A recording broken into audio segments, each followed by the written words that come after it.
好，那么刚刚看到的是在立法院议场里头，学生召开了最新的记者会。另外呢，还要来关心天气的状况了。受到锋面的影响，高雄市在昨天刮起了强风豪雨，瞬间最大阵风相当于中台的威力。堆置场内有2个货柜是直接压中了下方的拖板车，司机受到了擦伤。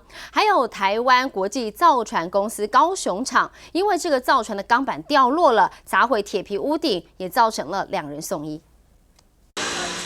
高雄市凌晨突然刮起强风豪雨，货柜堆置场一口气有7个货柜遭到强风吹落，其中2个直接砸中底下的拖板车。59岁的许姓驾驶逃避不及，被卡在压扁车身中，动弹不得。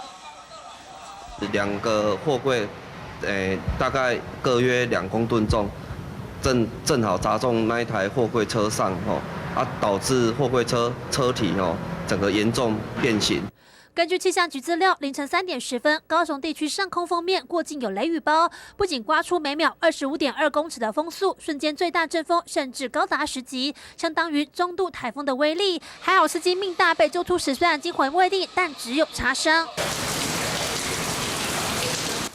到了下午4点多，高雄就忽然变天，狂风大雨下个不停，天空也不断出现闪电。也因此造成台湾国际造船公司高雄厂一大片铁皮屋顶直接掉落在地上，看起来触目惊心。迄种怪风比咧做比咧风台个像飓风安尼吼，拢甲吹咧啊。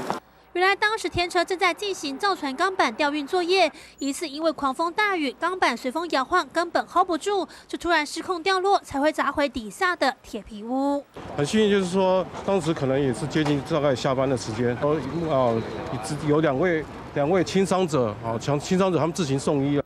另外，爱河也因为大雨变得污浊一片，水面上满是上游冲刷下来的废弃物，数量之多，像是捞都捞不完。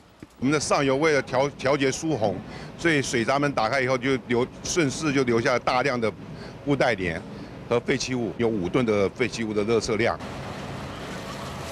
突如其来的狂风暴雨让高雄地区真的是一片狼藉。民视新闻南部综合报道。